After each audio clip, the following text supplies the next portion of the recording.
खुदावंद मसीह की सलामती आपके साथ हो। मैं जॉर्ज वहीद खुदावंद के जिंदा कलाम को लेकर आपके लिए हाजिर हुआ हूं। मैं लेट्स लर्न मिनिस्ट्री के प्लेटफॉर्म से जो आज सबक है उसको मिलकर हम शेयर करेंगे और सीखेंगे।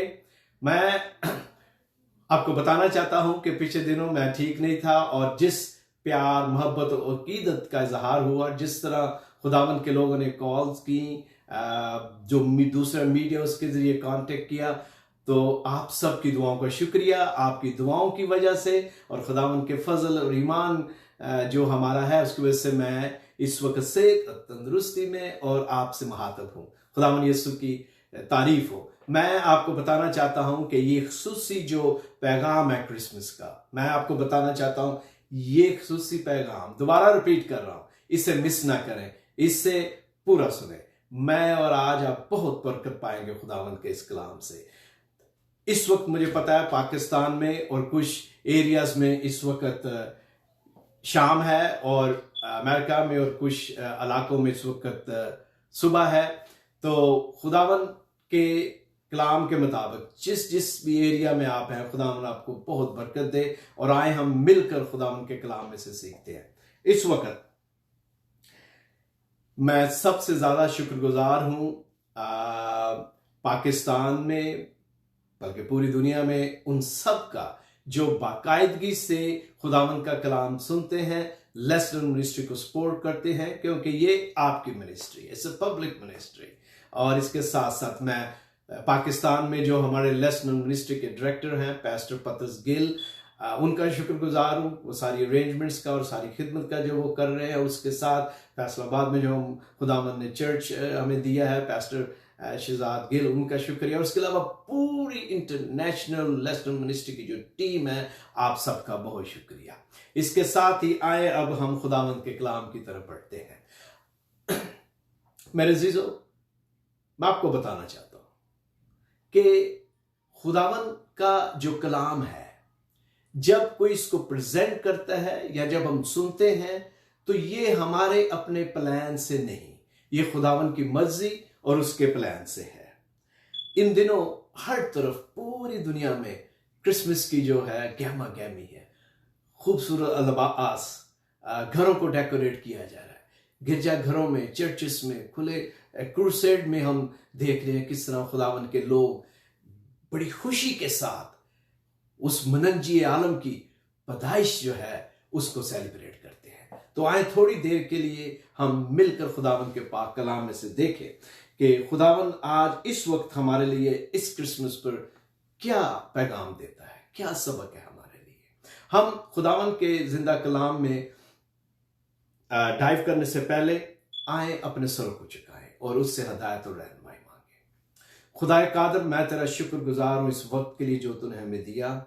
ऐ बाप, जब कि हम तेरे कलाम में से सीखने के लिए आए हैं तेरे कदमों में, तो खुदावंद मैं तेरी मिन्नत करता हूं, अपना बड़ा फजल करना, फहम और खुदावंदा अकल बख्श। तेरे कलाम की जो बातें हैं वो खुदावंदा पाक रूह से ही समझी जा सकती और बयान की जा सकती हैं। तेरे लोग तेरी बातों को पाक रूह की मर्जी और हदायत से ही सीख सकते हैं। इसलिए खुदावंद तू आज हमें बड़ी बरकत देना, तौफीक बख्श देना और खुदावंदा हमें फहम और फरासत बख्शना। तेरे कलाम में से जो सुने उस पर अमल करे और अपनी जिंदगियां खुदावंद तेरे कलाम मुकद्दस के मुताबिक बसर करें, यीशु के नाम में, आमीन। हम दानियल की किताब और लूका की जो अंजील है उनमें रहेंगे। और अगर आप मेरे साथ लूका रसूल की मार्फत जो अंजील लिखी गई उसको निकाल लें, तो हम जो लूका रसूल की अंजील का दूसरा बाप है उसकी 8वीं आयत से मैं 17वीं आयत तक आपके सामने तिलावत करता हूं।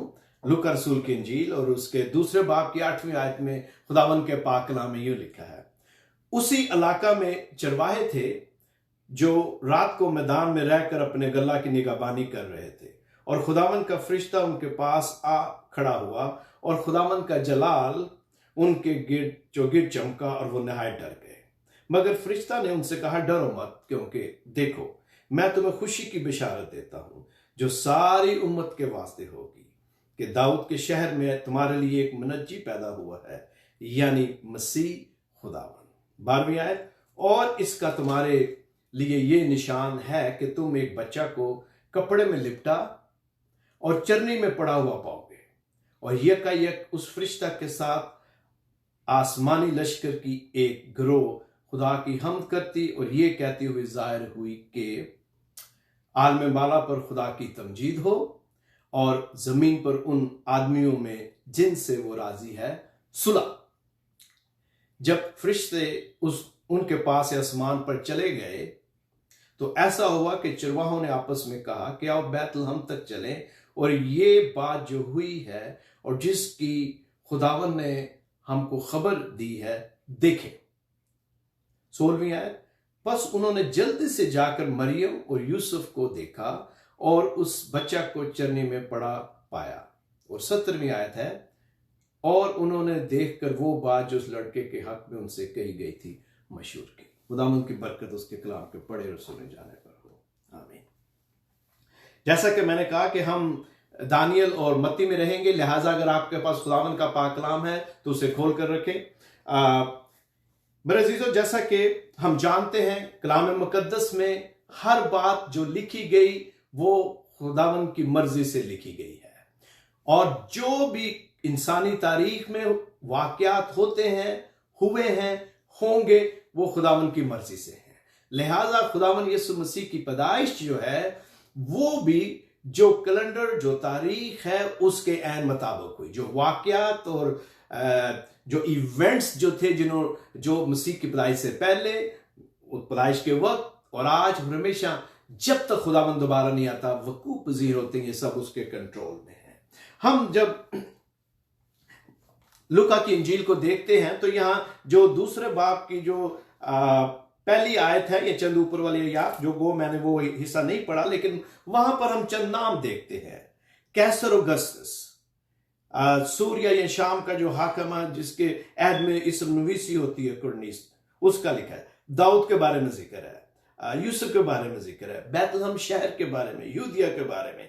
ये सारे नाम मेरे अजीजों ऐसे ही नहीं लिख दिए गए। इनकी वजह है क्योंकि जब लूका खुदावंद के पाक कलाम को पाक रूह की हिदायत से लिखता है तो लूका की इंजील इंटरनेशनल ऑडियंस के लिए लिखी गई, तो इसके लिए जरूरी था कि जो तारीख और जो जोग्राफिया है उसको भी लिखा जाता। मैं ज्यादा तो नहीं, क्योंकि आज हम हिस्ट्री के क्लास में नहीं है, बल्कि हम मसीह की पैदाइश के बारे में सीखने की कोशिश कर रहे हैं और जानेंगे। लेकिन उसके साथ साथ जरूरी है कि हम जो थोड़ी सी हिस्ट्री है उसके बारे में देखें जब यीशु पैदा होते हैं। और जब हम दानियल की किताब में जाते हैं और दानियल की किताब का जो दूसरा बाब है उसकी 37वीं से वर्स 33 तक, तो यहां मैं ये हवाला नहीं पढ़ूंगा यहां, लेकिन इसका बैकग्राउंड ऐसे है कि बादशाह जो है वो ख्वाब देखता है, बड़ा उदास और परेशान हो जाता है। जो उलमा है उनको बुलाया जाता है, जो ख्वाबों की ताबीर करते हैं उनको बुलाया जाता है, और बादशाह बहुत उदास परेशान है। हम इस कहानी से वाकिफ है, लेकिन हम क्या पढ़ते हैं कि बाद में दानियल को बुलाया जाता है, जिसको बादशाह का जो बाप है वो सील करके लेके आया था, और उसको बताया जाता है कि जो दानियल है उसमें इलाह की रूह है, उसको ये खास एक ब्लेसिंग है कि वो ख्वाबों की ताबीर करता है। जब हम 37वीं आयत में पढ़ते हैं तो यहां यूं लिखा है, ऐ बादशाह तू शहनशाह है जिसको आसमान के खुदा ने बादशाही, वो तवानाई और कुदरत और शौकत बख्शी है। ये बयान है। और फिर आगे हम देखते हैं कि यहां पर जो वर्स 38 है वहां पर लिखा है, वो सोने का सर तू ही है, और तेरे बाद एक और सल्तनत बर्पा होगी जो तुझसे छोटी, और उसके बाद एक और सल्तनत जो तांबे की होगी, और चौथी सल्तनत लोहे की मानद मजबूत होगी, और जो चौथी सल्तनत है वो मट्टी और लोहा या क्ले और आयरन है, उसका मिक्सचर है। अब जो पहली सल्तनत है मेरे अजीजों, जो कि बेबीलोनियन सल्तनत है, ये तकरीबन 539 से 605 तक रही। इसके बाद जो दूसरी सल्तनत जिसको हम सिल्वर या जो पर्शिया की या फारस की सल्तनत है, ये तकरीबन 333 से 539 तक रही। और इसके बाद जो तीसरी सल्तनत है जो कि ब्रांस या तांबे की या मादियों की थी, वो 333 से मसीह से पहले 49 BC तक ये सल्तनत रही। और फिर ये हम चौथी सल्तनत के बारे में पढ़ते हैं जो कि रोमन सल्तनत है, और ये मजबूत तरीन सल्तनत से लिखा गया है। गो अगर हम इंसानी कैलेंडर देखें तो उसके हिसाब से ये सल्तनत या ये मोनार्की या बादशाह तकरीबन 300 साल तक रही, और ये इसकी जो डेट्स है वो कुछ 49 BC से 33 AD तक रही, तकरीबन 387 तक ये सल्तनत जो है रहती है। लेकिन इसके साथ साथ जब ये चौथी सल्तनत खत्म होती है तो इसके साथ ही दानियल 5वीं सल्तनत का भी जिक्र करता है। और अगर आप देखें तो आप देख सकते हैं कि दानियल के दूसरे बाब की ही जो 44वीं आयत है वर्स 44 वहां लिखा हुआ है, और उन बादशाहों के या में खुदा आसमान का खुदा एक सल्तनत बर्पा करेगा जो ताअबद नेस ना होगी, और उसकी हुकूमत किसी दूसरी कौम के हवाले ना की जाएगी।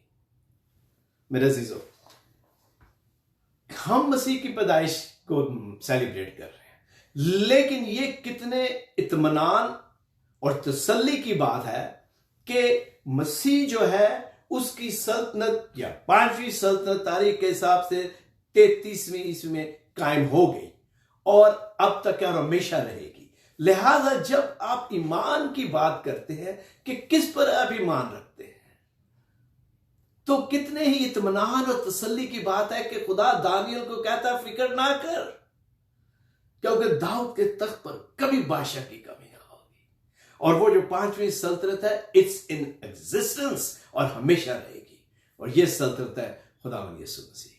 खुदावंद जिस तरह दानियल को तसल्ली इत्मीनान देता है, आज मुझे और आपको भी तसल्ली इत्मीनान देता है जब हम इस क्रिसमस को सेलिब्रेट करें कि ये जो तसल्ली इत्मीनान है ये कोई और नहीं दे सकता।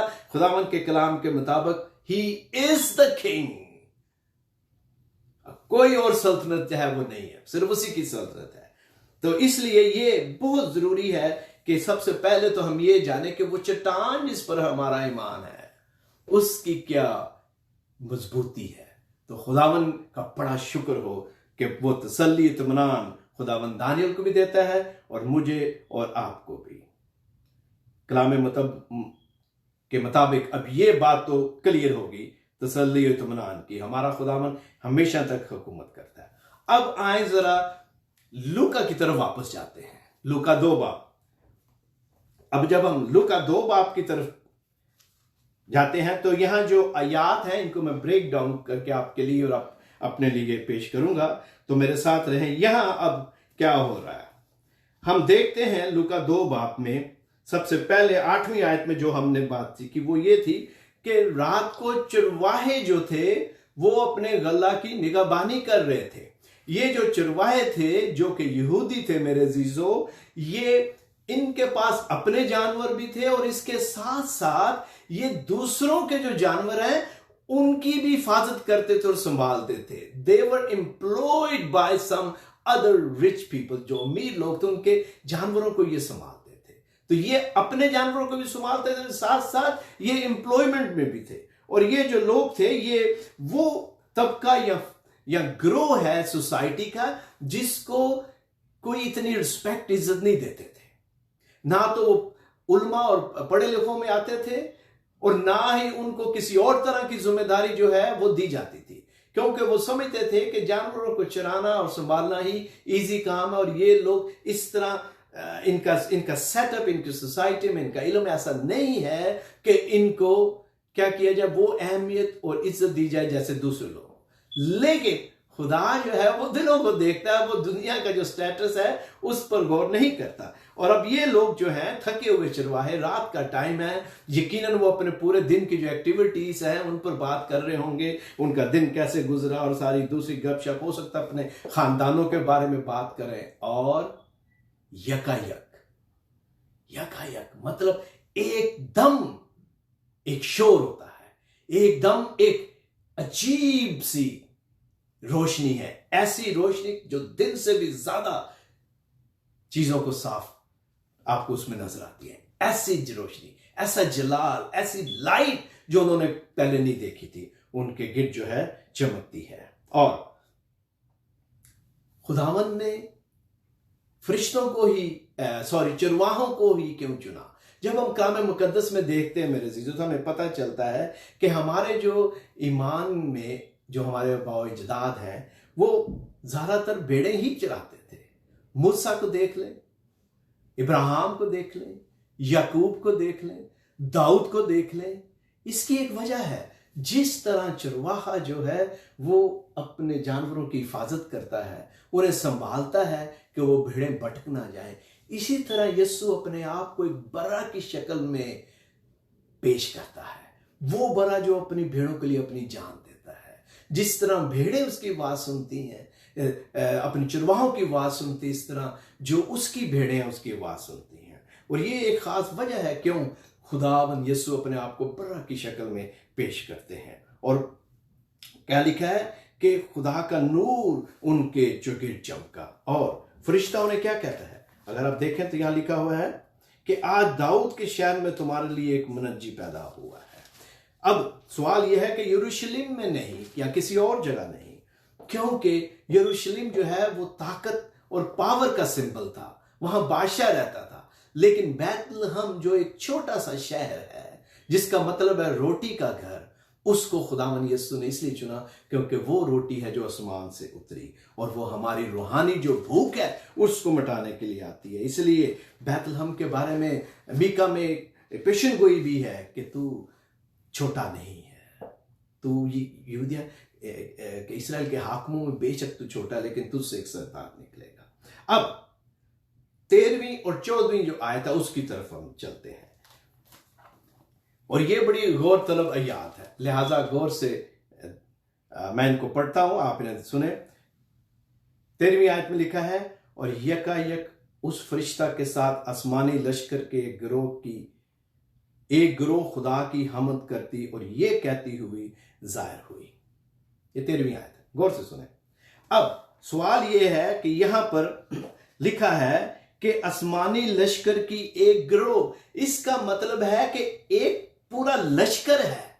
ये कोई चंद हजारों या लाखों फरिश्तों की बात नहीं हो रही, एक लश्कर की बात हो रही है। और इस लश्कर में फिर एक और गिरोह है जो लीड करता है पहली कैरल को। गौर से देखा आपने। अब ये जो लश्कर है ये क्या है? इस लश्कर में मेरे जीरो अजराम फलक है, इस लश्कर में समंदर है, इस लश्कर में हर वो चीज जो उसने बनाई है, चांद सूरज सब कुछ, ये आसमानी लश्कर है। और इस लश्कर में फिर एक गिरोह है जो उनको लीड करता है। ये कोई, जैसा कि मैंने कहा, कोई ये थोड़े फरिश्ते नहीं थे, पूरी कायनात जो है उसको लश्कर से यहां तशबीह दी गई है। और एक गिरोह फिर उन्हें लीड करता है। आपने अक्सर देखा जब बड़ी क्वायर्स होती हैं जहां हजारों की तादाद में लोग होते हैं, तो क्या होता है, पूरी एक बैकग्राउंड सजी होती है, हजारों की तादाद में लोग होते हैं, और फिर चंद क्वायर के लीडर या म्यूजिशियन होते हैं जो उन्हें लीड करते हैं, लेकिन पीछे एक अम्बुआ, एक हजूम है, गिरोह है। इसी तरह उस दिन पूरा जो आसमानी लश्कर है वो खुशी से झूम उठता है। और उस लश्कर में से ये जो गिरोह है फरिश्तों का, जो कैरल गाते हैं, जो ये कहते हैं कि आलम बाला पर खुदा की तमजीद हो, ये एक सिर्फ गिरोह है, ये सिर्फ एक ग्रुप है, वरना पूरा लश्कर आज जो है खुशी से झूम उठा है। और अक्सर जैसा कि मैंने अभी कहा, इसको इसी बैकग्राउंड में देखें, बहुत बड़ी क्वायर और उसमें चंद जो आगे लीड करें और पीछे हजारों की तादाद में। आपने देखा अक्सर क्रूसेड में, बड़े चर्चेस में। लेकिन इससे पहले कि हम आगे बढ़े, आज वो काम हो रहा है जिसको कई सदियों से आसमान का लश्कर होता हुआ देखना चाह रहे थे मेरे सीसो। आज वो काम हो रहा है। पूरा आसमानी लश्कर कई सदियों से इस दिन का इंतजार कर रहा था, क्योंकि वो जानते थे कि बॉस उदास है। खुदा ताला जो चीफ बॉस है वो उदास है। वो उसकी उदासी को समझते थे और वो इंतजार कर रहे थे कि कब वक्त होगा तो बॉस जो है खुशी से झूमेगा, जी उठेगा। और इसको कनेक्ट करने के लिए हमें पैदाइश की किताब में जाना पड़ेगा। पैदाइश की किताब में हम पढ़ते हैं कि किस तरह जमीन मासूम थी, आदम मासूम था, गुनाह नहीं था, और फिर गुनाह जो है वो दुनिया में आता है, और फिर क्या होता है, रखना भी कोई छोटा नहीं, गुनाह की दीवार जो है वो दरमियान में हायल हो जाती है मेरे अजीजों, और खुदा जो है उदास हो जाता है। इसी उदासी में वो आवाज देता है कि आदम तू कहां है। उसी उदासी में, उसी मोहब्बत से मजबूर होकर वो कहता है कि आदम तू कहां है। खुदा आदम की जो उसकी ज्योग्राफी लोकेशन उसकी नहीं, बल्कि उसके स्टेटस की बात कर रहा था, और वो खुदा उस दिन उदास होता है जब दुनिया में गुनाह आता है। और आज आसमान का लश्कर इंतजार कर रहा है कि बॉस बोले, क्योंकि उन्हें पता है कि बॉस जो है उदास है। वक्त आ गया है, क्या अभी आ गया या नहीं? मैं सोचता हूं हो सकता है ये सारे आपस में बात कर रहे हो, it's the time now, is it, yes. और एक अजीब सी सिचुएशन है। वापस आते हैं लूका 2:14 में, यहां पर लिखा हुआ है, आल में बाला पर खुदा की तमजीद हो।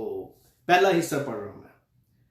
अब दूसरे हिस्से में क्या लिखा है, और हम वापस आएंगे इसमें, गौर से सुने। 14वीं आयत का दूसरा हिस्सा, और जमीन पर उन आदमियों में जिनसे वो राजी है सुलह। गौर से सुने,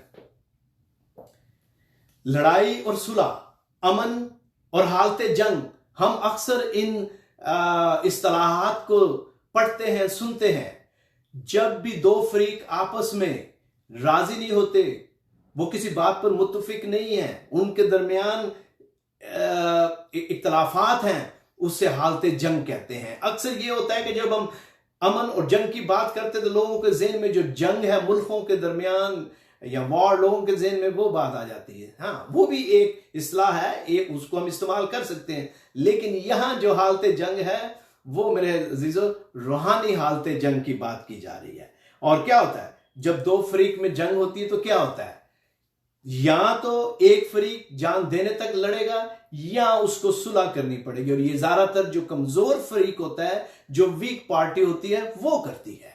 क्योंकि जब आप एक बात पर एग्री नहीं तो इसका मतलब आप में इख्तलाफात है, इसका मतलब आप हालते जंग में हैं।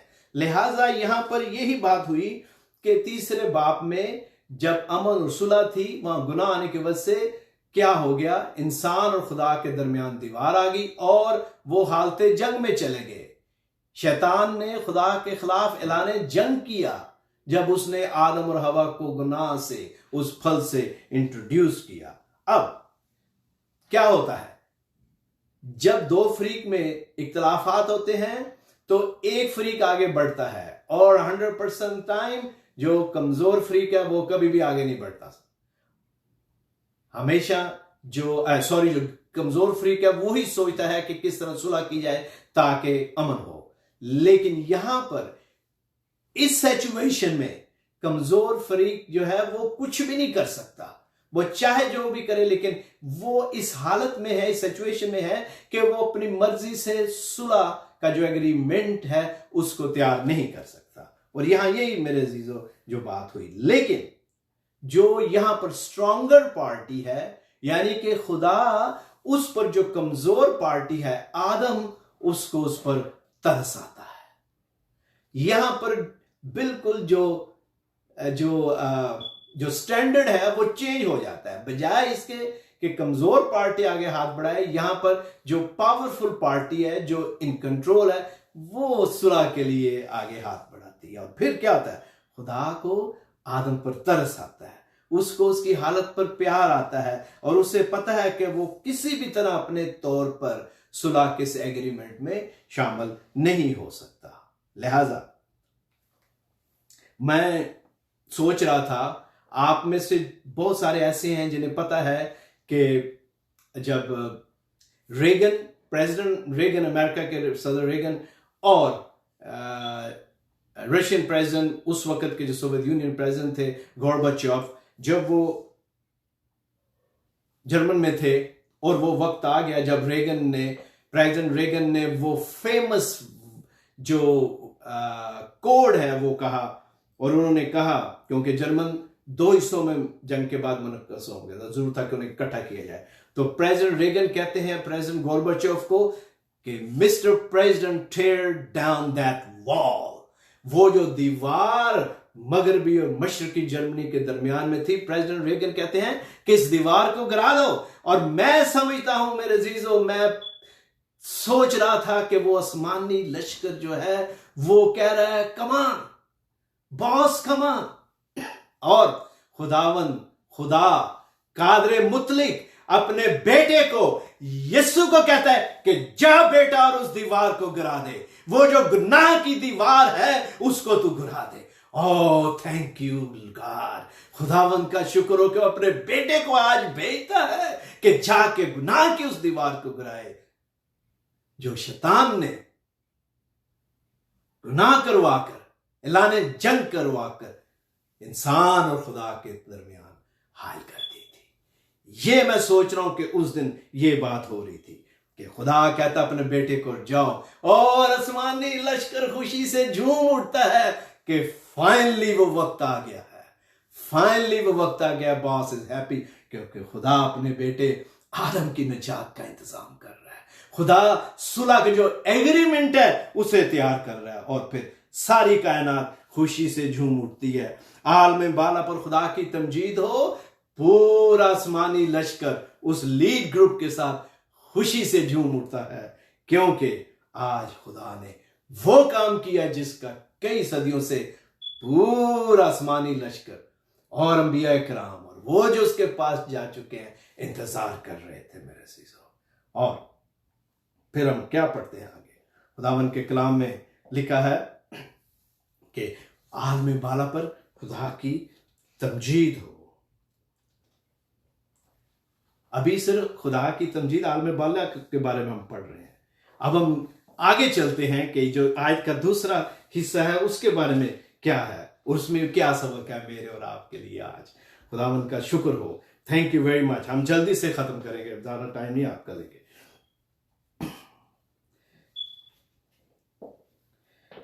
अब सवाल ये है कि जो दूसरी आयत है, और जमीन पर उन आदमियों में जिनसे वो राजी है सुलह, इसका क्या मतलब है मेरे अजीजों।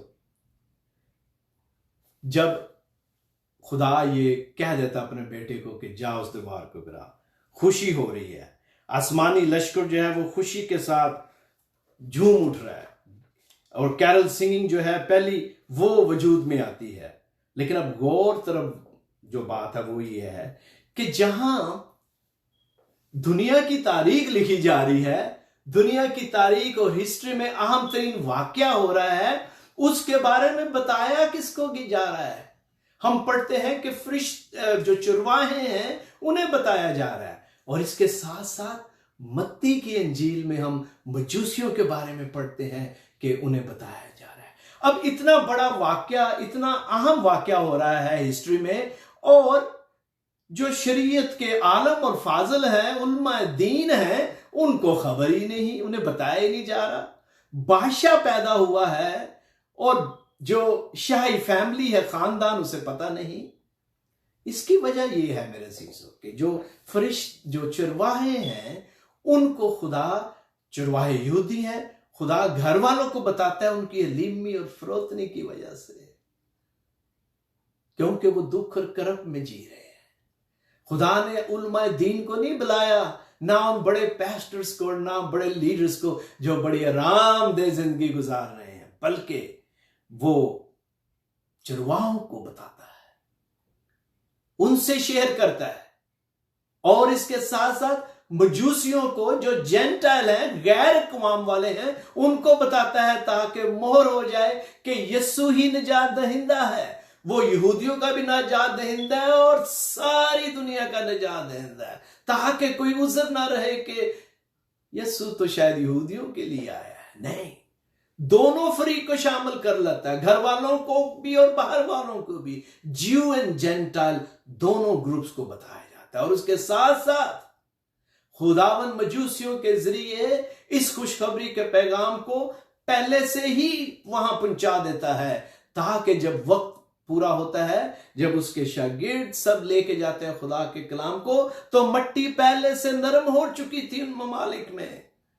हाँ, उन्हें बड़ी मेहनत करनी पड़ी और अपनी जानें भी उन्होंने दे दी, लेकिन खुदा इस तरह प्रेप करता है मेरे अजीजों। वो मजूसी जहां जहां से गुजरे विजिट के बाद, वो उन्होंने खुदा के कलाम की जो बातें वो बताई, उन्होंने खुदा के निजात देखी और उसके बारे में बताया। पता नहीं आपकी जिंदगी में खुदा किस तरह प्रेप कर रहा है आपको, आपकी जिंदगी में किस तरह खुदा लोगों को ला रहा है और आप इस्तेमाल हो रहे हैं और तैयारी कर रहे हैं। ये एक वजह थी कि खुदा जीव जेंटाइल को बताता है और उलमा दीन को नहीं। आज भी खुदा जो है वो अपनी मर्जी से चुनता है जिसको वो अपनी खिदमत के लिए इस्तेमाल करना चाहता है। I want you to think about this. इस पर जरूर गौर करें कि निजात जहिंदा जो है वो सबके लिए आया है, और इसलिए दोनों ग्रुप को, घर वालों को भी और बाहर वालों को, दोनों को खुदा जो है खुशखबरी जो है बताता है, ताकि किसी तरह का उज़र जो है वो ना रहे। इंसान, जब आपका बेटा या बेटी जब घर से दूर होते हैं बाहर और काफी सालों के बाद या कोई और रिलेटिव मुलाकात हो तो कितनी खुशी होती है। यहां भी आज खुदा का बेटा घर आ रहा है, सुलह हो रही है, बाप और बेटे में नया एग्रीमेंट बन रहा है। मेरे अजीजों, मैं भूला नहीं 14वीं आयत को, गौर से सुने। अब लिखा है, और जमीन पर उन आदमियों में जिनसे वो राजी है सुलह। अब आए जरा गौर करते हैं, इनको ब्रेक डाउन करते हैं। आलम बाला पर खुदा की तमजीद हो, और फिर लिखा है जमीन पर उन आदमियों में जिनसे वो राजी है सुलह। मुझे पता आपका आज का जो मैसेज थोड़ा लंबा है, लेकिन कोई बात नहीं, साल में क्रिसमस एक ही दफा आता है। So let's listen to God's word. गौर से सुने, आलम बाला पर अब फर्क क्या है? सुलह किसके दरमियान हो रही है? फरिश्तों के दरमियान, खुदा के फरिश्तों के दरमियान, खुदा के और आसमानी लश्कर के दरमियान, या दूसरी मखलूकात? नहीं नहीं नहीं, जो सुलह की बात है वो इंसान के साथ करने की है। खुदा की लश्कर के साथ तो सुलह है, they all on one page. फर्क कहां था? इंसान के साथ इख्तलाफात थे, इंसान के साथ एक पेज पे नहीं था। सुलह की किसको जरूरत थी? इंसान को। और अब लिखा है, आलम बाला पर तो तमजीद होती है, हमद होती है, और गुनाह की हालत में कौन है? इंसान है, क्योंकि वो गुनाहगार है। लिहाजा सुलह की किसको जरूरत है? इंसान को। सुलह के लिए दोनों फरीक का राजी होना जरूरी है।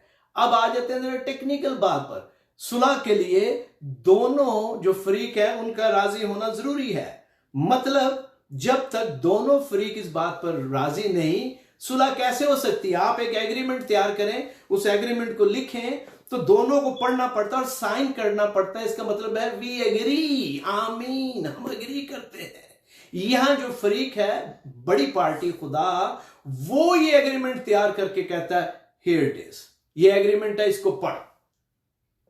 अब सुलह के लिए जब यहां पर लफ्ज लिखा गया तो ये आसमान के लोगों के लिए नहीं थी, ये आसमानी मखलूक के लिए नहीं थी, ये जमीन के लोगों के लिए थी, क्योंकि हालत जंग में खुदा जमीन यानी कि आदम के साथ था।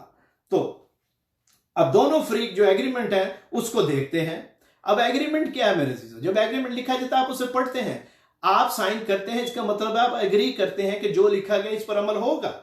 खुदावन ने क्या किया? उसने अपने बेटे को भेजा, शख्स निजात दहिंदा के तौर पर कबूल करने के लिए कहा, तौबा करने के लिए कहा, बपतिस्मा लेने के लिए कहा, और जिंदगी इसके मुताबिक बसर करने की। ये छोटी सी चंद बातें हैं, थोड़ी सी जो एग्रीमेंट में लिखी हैं। अब इंसान की सुलह तभी होगी जब वो इस एग्रीमेंट को साइन करेगा, और जब वो राज साइन करता है तो इसका मतलब राजी हो जाता है। जब मैं और आप यीशु को कबूल कर लेते हैं, उसको शख्सी निजात मान लेते हैं, तौबा करते हैं, बपतिस्मा लेते हैं, तो फिर हम इस एग्रीमेंट में आ जाते हैं। अब हम इस एग्रीमेंट में आ गए हैं, और इस एग्रीमेंट की वजह से खुदा के कलाम में लिखा है कि जमीन पर उन आदमियों में जिनसे वो राजी है, सुलह जिनसे राजी है, किन से? जो इस एग्रीमेंट पर साइन करते हैं, मतलब जो यीशु को खुदा का बेटा मानते हैं, उसकी सलीबी मौत को मानते हैं, उसके आसमान पर जिंदा जाने को मानते हैं और फिर वापस आने को। यह है एग्रीमेंट। आपकी तभी सुलह होगी, मेरी तभी खुदा से सुलह होगी जब हम इस एग्रीमेंट को मानेंगे। इसके अलावा आप जितना मर्जी क्रिसमस सेलिब्रेट करें, आप या मैं, जो मर्जी हम करें, चर्चेस में जाएं, क्वायर में जाएं, प्रीचिंग करें, टीचिंग करें, जब तक मेरा और आपका खुदा के साथ वो एग्रीमेंट जो है उस पर साइन नहीं हुए, तब तक मेरे अजीजों ये चीजें कोई फायदे की नहीं, क्योंकि ये यहां लिखा है जिनसे वो राजी है। राजी किनके साथ होगा? जो साइन करेंगे। लिहाजा एग्रीमेंट तो तैयार है, लेकिन ये ना समझे कि ये मुफ्त मिलेगा, नहीं, इसके लिए कीमत दी गई है, इसके लिए प्राइस जो है वो किसी ने दी है, किसी ने खून बहाया है। और हम अब आगे चलकर देखते हैं। लिहाजा ये जो दो आयात हैं ये बहुत जरूरी है इनको समझना।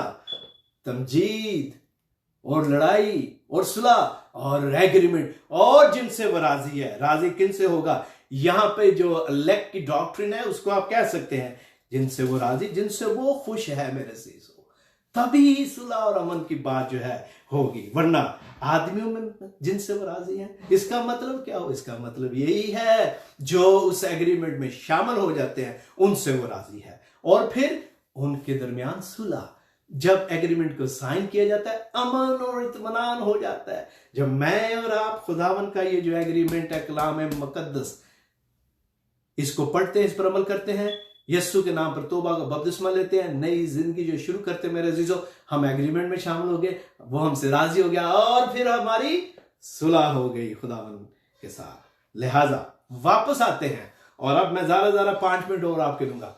वापस आते हैं दानियल की किताब में मेरे अजीजों। अगर कलाम मुकद्दस पास है तो निकाल लें दानियल की किताब और उसका जो 5वां बाब है उसको निकाल लें। अभी मैं आपको आयत बताता हूं, मैं रीकैप करने लगा हूं, गौर से सुने। खुदावंद की पैदाइश कलाम मुकद्दस की पेशन गोइयों और इंसानी तारीख खुदावंद की तारीख के मुताबिक होती है। हम 5वीं सल्तनत में हैं और हमेशा तक रहेंगे, क्योंकि उसका जो बादशाह है वो खुदावंद है। और फिर अब आखिर में इस सारे सबक का मतलब क्या है? सुलह भी होगी, राजी भी हो गए, एग्रीमेंट में दाखिल भी हो गए, इसका मतलब क्या है? दानियल की किताब के 5वें बाब को मेरे साथ निकालें मेरे अजीजों। 5वें बाब का जब आप पस मंजर पढ़ते हैं, उससे पहले तो क्या हो रहा है? बेलशस्सर बादशाह महनोशी कर रहा है, उमरा है, उसकी बीवियां हैं, सारी उसकी पार्टी है, और वो जो ज़रूफ आए यरूशलेम में उनमें शराब पीता है, वो अपनी लाइफ जो है गुजार रहा है। और उस शाम एक हंगामा बरपा था, और फिर अचानक, गौर से सुने, 5वें बाब की 25वीं आयत में लिखा है दानियल की किताब में, और वो सब कुछ जब हो रहा है तो आसमान की तरफ से खुदा के इंतजाम के मुताबिक दीवार पर इंसानी हाथ जाहिर होता है, और वहां लिखा जाता है जैसा कि यहां लिखा है। और वो ये नविश्ता ये है जो लिखा गया, मन्ने मन्ने तकील वो फ्रोसीन, मतलब इसके आगे तफसीर लिखी हुई है, तू तराजू में तोला गया और कम निकला। गौर से सुने जो मैं कहने लगा हूं, ये 2-3-4 मिनट है, ये बड़े अहम है मेरे अजीजों। तू तराजू में तोला गया और कम निकला। गौर से सुने कि पस मंजर में क्या हो रहा था, बादशाह क्या कर रहा था, सारा कुछ है। और फिर जब वो हाथ जाहिर होता है तो उसको शहादत दी जाती है, उसके बारे में उसे आगाह किया जाता है कि तू तोला गया और कम निकला। मैं आपको एक मिसाल देना चाहता हूं। जब आप बाजार में जाते हैं, और खासकर जिन ममालिक में अभी तक पुराना तराजू का इंतजाम है, तो क्या होता है मेरे अजीजों, अगर आप 1 किलो या 1 पाउंड कोई चीज लेंगे तो अगर उसकी जो भी कीमत है वो देंगे, और अगर आपको कम देगी तो क्या आप ले लेंगे? नहीं, आप कहेंगे दुकानदार को कि मैंने 1 किलो के पैसे दिए, मुझे 1 किलो जो एग्जैक्ट वजन या मिकदार या जो भी मेजरमेंट है वो चाहिए। तो फिर ये कैसे मुमकिन है कि वो जिसके हाथ में तराजू है, जिसमें मैं और आप हैं, कैसे मुमकिन है कि वो कम मिकदार को कबूल करे? जब मैं और आप दुकान पर जितनी रकम देते हैं उतनी ही मकदार में वो चीज मांगते हैं, तो जब वो अपना तराजू जो है ऐसे पकड़ता तोलता है, और मैं और आप अगर उसमें कम निकलेंगे तो किस तरह हम उसके हुजूर मकबूल ठहरेंगे? गौर से सुने, अगर आपने और मैंने इतने गुज़श्ता जिंदगी में कभी सोचा नहीं कि मैं तराजू में तोला गया और कम निकला तो क्या होगा, आज वक्त है कि हम सोचें कि क्या मैं और आप पूरे वजन में हैं? आप पूरा वजन क्या है? चर्च जाना, प्रीचिंग करना, रिलेशनशिप रखना, सब कुछ ठीक है, लेकिन ये वजन जो मकदार है वो मुकम्मल नहीं है। उसने अपने खून से हमें खरीदा है, पूरी कीमत अता की उसने कलवरी पर मेरे और आपके लिए। लिहाजा जरूर है जब मुझे और आपको तोले तो हम बैलेंस्ड हो। यह मुमकिन नहीं कि हम तराजू में कम निकलें और तवक्को करें कि हम आसमान की बादशाही में उसके साथ होंगे। It will not happen according to the gospel. खुदा के कलाम के मुताबिक ऐसा नहीं होगा मेरे दोस्तों, क्योंकि वो हमें तोलेगा और अगर हम कम निकलेंगे तो फिर हमें पता है कि हमारी जगह क्या होगी। गुज़श्ता सालों में क्रिसमस मनाया मैंने और आपने भी। आज इस साल सोचें कि क्या मैं तराजू में पूरा उतरा या नहीं, कहां कमी है, क्योंकि उसने 100% पूरी की पूरी कीमत दी है मेरे और आपके लिए। फिर वो चाहता है कि तराजू में मैं और आप पूरे जो हैं तोले जाएं। खुदावन ने अपने खून से हमें खरीदा है मेरे अजीजों। मैं आज इस क्रिसमस के मौके पर आपसे यही दरख्वास्त करता हूं, गौर करें, क्या मेरी और आपकी फिल हकीकत खुदा से सुलह है? क्या मैं तराजू में अगर तोला गया तो पूरा होऊंगा या नहीं? किस मेजरमेंट से, किस पैमाने से मैं और आप अपने आप को तोलते हैं, मेजर करते हैं? वो पैमाना ये है जो उसके मुंह की बातें हैं और जो उसने कहा है। अगर कोई और पैमाना है तो it will not work for you. मेरी दुआ है कि खुदा मुझे और आपको सुलह के एग्रीमेंट में रखे, और काश मैं और आप अपनी जिंदगी पर गौर करें कि क्या आज अगर मुझे तोला जाए तो मैं पूरा मकदार में उठता था या नहीं, क्या मैं बैलेंस होऊंगा या कम निकलूंगा।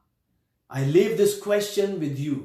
ये सवाल मैं आज आपके साथ छोड़ता हूं, अपने साथ छोड़ता हूं। खुदावन आपको इस साल में, इस क्रिसमस के मौके पर बहुत बरकत दे और तौफीक बख्शे कि हम सुलह में हो, और गौर करें कि कहीं मैं कम तो नहीं निकलूंगा वजन में अगर मुझे तोला गया। खुदावन आपको बहुत बहुत बरकत दे। आए मिलकर दुआ करते हैं। खुदावन मैं तेरा शुक्र करता हूं आज इस वक्त के लिए, इस बड़ी मोहब्बत के लिए, इस बड़े फजल के लिए जो तूने अपने खुदावन बेटे की मार्फत हमें दिखाई कि जब हम गुनहगार ही थे तो तूने उसे भेज दिया ताकि वो सलीब पर हमारी खातिर अपनी जान दे। आए खुदावन तूने एग्रीमेंट लिखा, तूने हाथ बढ़ाया सुलह के लिए। काश मैं और खुदावन जितने इस कलाम को सुनते हैं इस बात पर गौर करें कि क्या हमारी तेरे साथ फिल हकीकत सुलह है, क्या फिल हकीकत तू हमसे राजी है। और आए खुदावन दानियल की किताब के मुताबिक अगर हमें तोला जाए तो क्या हम पूरे वजन में होंगे या कम। खुदावन तू हमें इस साल इस क्रिसमस की हकीकी जो सेलिब्रेशन है, जो मकसद है, उसको समझने की तौफीक दे। आमीन। खुदावन आपको बहुत बरकत दे। आप सबका शुक्रिया। मुझे पता आज का मैसेज लंबा हो गया, लेकिन मैं फिर एक दफा लेस्टर मिनिस्ट्री की तरफ से, अपनी तरफ से मैं आपका भाई इवेंजलिस्ट पास्टर जॉर्ज वहीद आपका शुक्रगुजार हूं कि आपने आज ये वक्त निकाला कि हमारे साथ मिलकर खुदावन के कलाम में सीखे। खुदावन आपको बहुत बरकत दे, आपके खानदानों को, और ये क्रिसमस जो है आप सबको बहुत मुबारक हो। और मेरी दुआ है कि ये सेफ क्रिसमस हो हम सब के लिए। आमीन।